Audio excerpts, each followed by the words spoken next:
বৃষ্টি বাদলের দিনে কিভাবে টার্গেট নিয়ে কাজ করি, তাই বাসি কাজ প্লাস রান্নাবান্না প্লাস কাচা ধোয়া সবটাই একা হাতে সামলাই। আসসালামু আলাইকুম বন্ধুরা, তোমরা সবাই কেমন আছো? আশা করি আল্লাহর দয়ায় তোমরা বেশ ভালো আছো।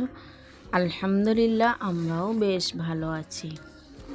তো নতুন দিনে আর একটা নতুন ভিডিও নিয়ে তোমাদের মাঝে চলে এসেছি। দেখতে থাকো বন্ধুরা, আজকের ভিডিওটাও তোমাদের কাছে ভীষণ ভালো লাগবে। তো খুব সকালেই উঠেছি, কারণ পুরো রাত ধরে কিন্তু বৃষ্টি হচ্ছে। তো সকাল হয়েছে, সকালে উঠে কিন্তু কাজ তো থেমে থাকে না, কাজ তো করতেই হবে, আর পেট তো আছে, খাওয়া দাওয়া করতেই হবে। সেই কারণেই কিন্তু বসে থেকে কোনো লাভ নেই। তো আমি কাজ শুরু করে দিয়েছি। তো ভিডিওর শুরুতে বলবো যে যেখান থেকে এই মুহূর্তে আমার ভিডিওটা দেখছো, আশা করব একটা ছোট্ট লাইক দিয়ে আমার ফুল ভিডিওটা কন্টিনিউ করবে, কারণ তোমাদের একটা ছোট্ট লাইক আমার ভিডিওটা অনেক মানুষের মাঝে পৌঁছে যেতে সাহায্য করছে। তাই আশা করব একটা ছোট্ট লাইক দিয়ে আমার ফুল ভিডিওটা কন্টিনিউ করবে। তো আমি প্রথমেই কিন্তু বাসি ঘর দুয়ার ঝাড়ঝাঁটা দিয়ে তো আমি গ্যাস ওভেনটাকে আজকে ভালোভাবে সুন্দরভাবে মানে মোছামুছি করে নিলাম। তো গ্যাস ওভেনটা এমনি কাপড় দিয়ে পুরো মানে কদিন ধরে মুছেছি, কিন্তু সেই দিন মানে মাংস রান্না করেছি, আর তারপরে কিন্তু মাছ ভাজাভাজি করেছি। তো অনেক তেল চিটচিটে হয়ে গিয়েছে। এমনি কাপড় দিয়েই মুছলে কিন্তু মোছা যাচ্ছে না, সেই কারণে একটু সাবান বাটির দিয়ে ও খসাটা দিয়েই কিন্তু ভালোভাবে সুন্দর করে ক্লিন করে মেজে ধুয়ে নিলাম। তারপরে কিন্তু টেবিলের উপরটাও কিন্তু ভালোভাবে মুছে নিলাম। তো সকালে উঠে কিন্তু মেয়েকে খাওয়া দাওয়া করিয়েছি, আর হাজবেন্ড কিন্তু আজকে দোকানে যেতে পারেনি, কারণ বৃষ্টি হচ্ছে। রাত ধরে সকাল পর্যন্ত কিন্তু বৃষ্টি হতেই আছে, বৃষ্টি পড়ছে, এত বৃষ্টি পড়ছে মানে কি বলবো। তারপরে কিন্তু রাত্রিবেলায় আমরা রাত্রি 12টার সময় কিন্তু ভিজে গিয়েছি ছাদে। আমরা ওই ভুট্টার যে মানে খড়গুলো মানে ঢাকিনি, আমি ভাবতেই পারিনি যে রাত্রিবেলায় বৃষ্টি আসবে, কিন্তু কিছু মানে ঢাকাঢাকি করিনি। আর সর্ষে ধুয়েছিলাম, তো সর্ষে কিন্তু মানে ছাদের উপরে রয়ে গিয়েছে, তো সেটাও কিন্তু মানে এমনি জমা করে রেখেছি আর ঢাকিনি। তো তার জন্যই কিন্তু আর হঠাৎ করে বৃষ্টি এসছে, মানে ভাবতে পারিনি, আগে থেকে বুঝতে পারিনি, মানে বোঝার চেষ্টাই করিনি যে বৃষ্টি হবে কি হবে না, কারণ কদিন ধরে কিন্তু বৃষ্টি আসেনি, সেই কারণে কিন্তু অতটা খেয়াল রাখিনি। আর হঠাৎ করে বৃষ্টি এসছে আর ঘুমের অবস্থায়, আর তার আগের দিন তো ভালোই খাটুনি খেটেছি, সেই কারণে কিন্তু ঘুমটাও ভালো এসেছিলো। তো সেই কারণে কিন্তু মানে জেগে উঠতে পারিনি, সব ভিজে কিন্তু একাকার। তারপরে ছাদে গিয়ে আমরাও কিন্তু রাত 12টার সময় ভিজেও গিয়েছি, দুজনেই ভিজেছি। আর সর্ষেগুলো কিন্তু অন্যরকম মানে ভিজে একটু মানে অনেক খুব জোরেই কিন্তু বৃষ্টি হয়েছে, সেই কারণে কিন্তু একটু পানি ধরে ভেসে কিন্তু সর্ষেগুলো এক জায়গা থেকে অন্য জায়গায় চলে গিয়েছে।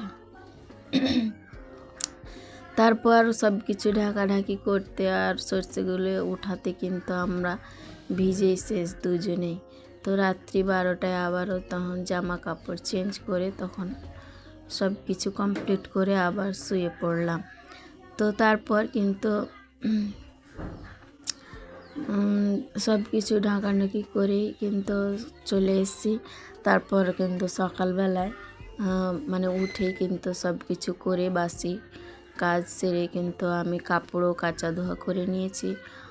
মানে রাত্রি যে ভিজেছি সেই কাপড়গুলো কাচা ধোয়া করেই কিন্তু মানে ভিজে গিয়েছিলাম, সেই কারণে ওগুলো কাচা ধোয়া করে আবার মেলে টেলে দিয়েই কিন্তু আমি রান্নাবান্না শুরু করেছি। আবার হাজব্যান্ড কিন্তু আজকে ছিল হাটবার, শনিবার দিন।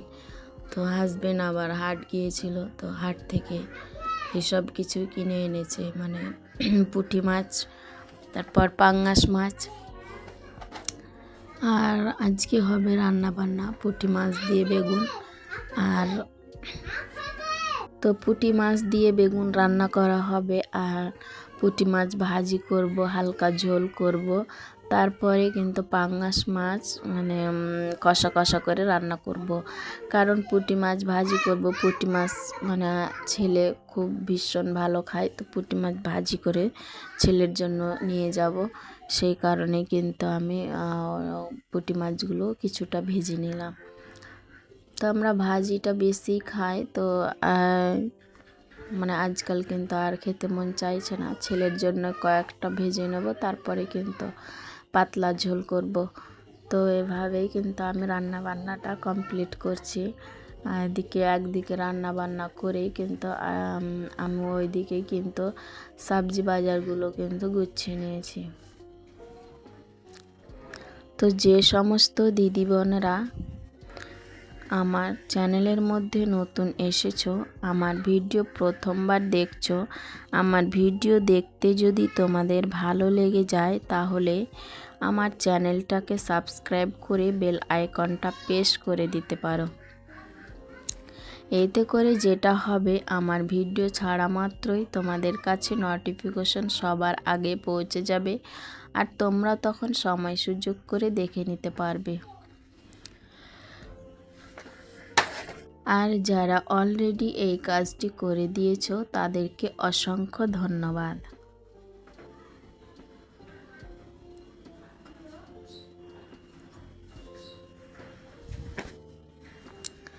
তো এখন আমার রান্নাবান্না কমপ্লিট করে কিন্তু একবার ছাদে যাব।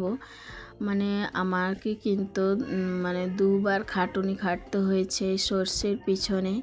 সর্ষে একদিন কিন্তু ধুয়ে দিয়েছি, তারপরে আর একদিন কিন্তু ধুয়ে আবার মেলতে হয়েছে, কারণ মানে খারাপ হয়ে গিয়েছিল। সেই কারণে কিন্তু আমি আবারও ছাদ থেকে নামিয়ে সম্পূর্ণ ধুয়ে আবার এক এক করে ছাদের উপরে নিয়ে গিয়ে শুকোতে দিয়েছি। তো আবার দিনের বেলায় ভালোই রোদ ছিল, তো সেই কারণে পাতলা করে কিন্তু সর্ষেটা মেলেছি, তো আবার শুকিয়েও গিয়েছে। তো ওটাই নাড়াচাড়া করে এখন মানে নাড়াচাড়া করে দিয়ে তারপরে গোসল টোসল করে নেব। গোসল করে কিন্তু আমার কাজ কমপ্লিট। তারপরে একবার উঠে কিন্তু সর্ষেটা নামিয়ে নেব। তো সেই সাথে কিন্তু সব মানে আমার ভুট্টার ইগুলো কিন্তু ভিজে গিয়েছে, সেই কারণে আবার সব শুকোতে দিয়েছি।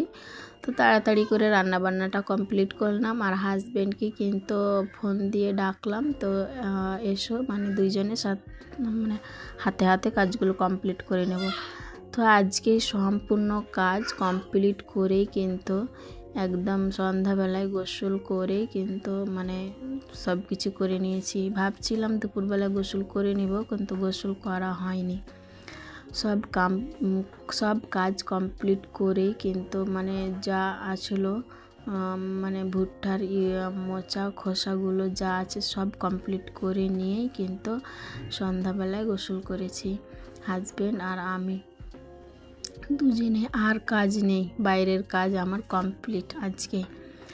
তো আজকে এখান থেকেই কিন্তু তোমাদের কাছ থেকে বিদায় নিয়ে নিচ্ছি। ভালো থাকো, সুস্থ থাকো, আর এভাবে আমার পাশে থেকো, আর আমাকে এইভাবে একটু একটু করে এগিয়ে নিয়ে চলো।